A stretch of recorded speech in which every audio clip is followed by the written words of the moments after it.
G'day guys, and welcome to another Phil and Jen in the Philippines. Welcome back, and thanks to all my subscribers and my viewers. Before we start, obviously subscribe if you would, press the button, the notification bell, share and comment about this video. I'm going to touch upon a subject which I contemplated, or at least put a great deal of thought into the fact whether I'd do it or not. It's religion in the Philippines. I know it's one of those subjects that one shouldn't speak about, but it's not in reference to what I think about religion. It's just my observation since I've been here, and it may have an effect on a decision you make coming to the Philippines. Not that it'll dissuade you from coming, but it's something to think about, and my observations kind of shocked me when I first got here. So I'm just passing them on to you. Before we go on, as a matter of full disclosure, I am actually an atheist, so I'll put that out there straight away. However, having said that, I'm not anti-religion. You know, anything that gives solace to somebody and they can believe in it, all the power to them. You know, I just don't happen to believe the Christian faith as it is portrayed. It's not to say that I know that there's anything different or there's nothing. It's just that there hasn't been a religion or offered to me, or a story offered to me that makes sense, and therefore if it doesn't make sense, I don't believe it. But that's a personal thing. I'll say this straight out, if I could find something and find solace in it that made sense to me, I'd only be too happy to embrace it. But at this stage of my life, that hasn't happened. So, you know that I'm an atheist, and it's not anti any religion. It just happens to be my observations here in the Philippines. As with, and I suppose it's the Spanish influence, but as with any country that I visited,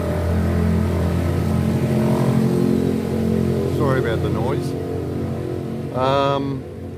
When coming to the Philippines, as with Mexico and South America and other places I've visited down there, it becomes obvious how in your face Catholic religion is. It is considered to be a majority Catholic country.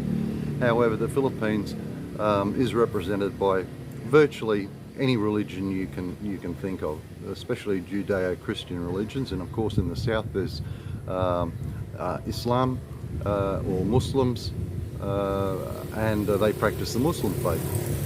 But to say that it's a 100% Catholic country, it's not 100% correct.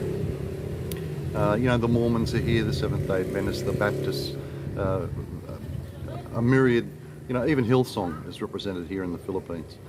So it's not as though it's a singular religion. Yes, Catholicism dominates this country, and it really puts the personality to the country.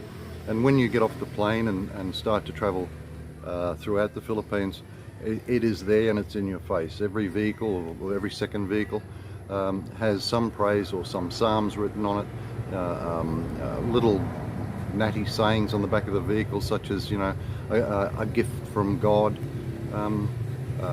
You are confronted by the influence of the Catholic Church, or at least Christian religions, every day of the week here, and I don't think it's a bad thing.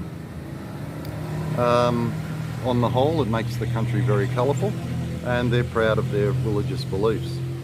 As you get further south, and not only south, but in many parts of the Philippines, you'll see mosques and beautiful buildings as far as the Muslim faith is concerned. And you know, I would suggest, if whilst you're here, you try to mix with as many as you can and get an idea. But that's faith unto itself. What I found interesting is, if you, and I'm not saying everyone's like this, but in rural areas, it's only a matter of scratching the surface and old traditional ways come out. And it's such a contradiction in reference to the Catholic faith and the Ten Commandments, that is, don't worship false gods, etc., etc. But here, because of their living and poverty situations, as I said, you just scratch the surface and then you start to realise how amalgamated and integrated old beliefs are and combined with the Catholic faith. The situation here is they still believe, a vast majority of the population still believes in spirits, whether they be spirits in houses, bad spirits. Now, if we're broad, we can say that the Christian faith incorporates those bad spirits, and we have an understanding of those encapsulated within the Christian faith. But their beliefs stretch back to long before Christianity came here. Even down to one of my viewers made a statement that when he was building a house here, he got to the second floor, and hello that viewer, and some of the workers suggested that they sacrifice a chicken and mix it with the concrete, and that'll keep away evil spirits. So there's animal sacrifice and whatever, which again, even in Christian faiths, occur. But that practice has been going on here long before Christianity. Jen calls it voodoo. Obviously that's not a term that stretches back 1,000 or so years. It's been incorporated, but it encapsulates what they believe. If they can't get an understanding from science, they always attribute it to bad spirits or voodoo and this type of thing. This is why witch doctors still flourish here, and that's a term that we use, and it'll give you an idea of what I'm talking about. When all else fails, or when they can't afford modern medicine, or when they can't understand what's occurred, even though they've preyed on it, they will, in a lot of instances, go back to the shaman or the witch doctor, and they will ask his advice and ask him for a spell or her for a spell to ward off this. They still believe in love potions. A lot of the rural people, which is in direct contradiction to Christianity. Now, the reason I'm bringing this up, one, it's quaint. Two, it shows that they have a history, and they incorporate, or they attempt to incorporate that history with what they're doing today, which is what we consider to be a modern religion, a Christian religion, but it's still there and it's still underlying. The reason I brought it up, and I thought I'd go along this tact, is in the back of one's mind, when you're in the West, especially for ladies, I imagine, and I've spoken to a lot of ladies, that one of the things that comes out in conversation is, oh, that's a Catholic country. And the perception seems to be, because it's a Catholic country, and well known as a Catholic country, that somehow it's more adaptable towards our way of thinking, and it's in a strange way safer, because they have the Catholic faith, and they are perceived to participate in their lives with a certain set of guidelines set down by the Christian faith. And it's surprising when people come out, once they get past how quaint all these signs are, and religious statues and whatever. It's very difficult to understand until you get here and immerse yourself in this type of culture, why a predominantly Catholic country has so much crime, how we perceive that they stray from these Christian rules, and some of the things they do on a day-to-day basis. Thievery, lies. It's very difficult for us to understand that they can call themselves a Catholic or Christian country, and these things on a large scale still take place. Well, in defense of that, it's not new. In the United States alone, like the mafia and organised crime, who undertook some heinous crimes against humanity and their own culture, and not being law-abiding. The majority of those in the old days considered themselves to be good Catholics, and yet that was no precursor to not having this type of violent lifestyle. So it's happened there. as a reflection. Simply because the country is Catholic doesn't mean that it's going to be any safer than anywhere else. It's just that they have a set of beliefs. And human nature is such, I believe, from my observations, that the day-to-day surviving sometimes outweighs a promise that is in the future. And of course, our religions give everyone the opportunity to be forgiven. And I think human beings are such that we will act today in the only way we can to survive. We will do it, and we'll worry about forgiveness and the afterlife at another time. And with the Catholic faith, all they've got to do is turn up for or they believe, confess their sins, and we're back to square one. So that's a human trait that as long as forgiveness is available, they'll partake of it. But when push comes to shove, empty bellies are empty bellies, and they've got to get to the Sunday before they can confess, and the end justifies the means.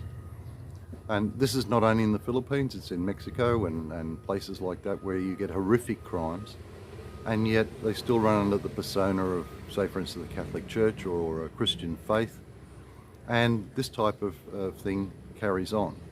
Now, this isn't meant to be political or anti-religious in any way, it's just an observation on human nature. But it's something that coloured my view. Being an atheist, I got rather resentful of the fact that they can be so openly, or appear so open to be Catholic, and yet time after time I was given examples where they did un-Catholic or un-Christianly things. But then it got back to what human beings do. And then I realised it's just not here. It was in a myriad of countries, my own included, where this facade of good Christian values is put up, but what we do as human beings is totally a different story. But no, simply because the country is a Catholic country, like Mexico and like a lot of South American countries which consider themselves to be Catholic, and I'm not picking on the Catholic faith, it could be Calathumpian, it doesn't matter. You know, what is the outward projection of that country is, and what actually goes on are two different things. A lot of people here run fabulous lives and true to their faiths and whatever, but human nature is human nature. It's just something to think about. Simply it being a quaint Catholic country is no guarantee, or at least it's going to be confusing to a Westerner that comes over here that can't really equate what is said as opposed to what is done. So something to think about. It's just a small video, it's my thoughts. I'd like to see what you think. As I said, I'm not anti-religion in any way. I think it's wonderful that they have faith in something, and God only knows what would happen if they didn't have certain criteria to live their lives by. Remember this too, I can't speak of Mexico and South American countries and whatever, but the Filipinos aren't introspective, they're not analytical, they work on, and I suppose it's an ability to survive a very harsh environment. They concentrate on what happens today, and as a secondary measure, they concentrate on what happens in the future. They would like to live their lives in this, the fanciful way that the Christian religions say. They obviously want to do that. They get great solace in it. But the day-to-day, filling the belly, the end justifies the means. It takes precedent over all this. So, to say that there's crime here, to say that they're not as they are, just reflect on one's own country. It was interesting. I just read an article this morning on the United States, a mass shooting again at a Walmart, and I believe the suspect that eventually killed himself left a note on his mobile phone asking for forgiveness for what he was about to do, praising God and whatever, but his justification was, in a nutshell, that people were picking on him at work and humiliated him, and so he took this step. But he used that religious text as an insurance and an act of sympathy as to his actions. Still didn't stop him doing the actions. So this type of behaviour can be reflected upon anywhere in the world. It's just a wonderful thing if you can live by those rules and you're happy doing so. Anyway, as I said, be interested in your comments. Please don't get too religious with me. I'm not religious, but you know, it was just an observation on human nature. Subscribe, ring the bell, notifications, comment. Love it. See you in the next video. Cheers for now.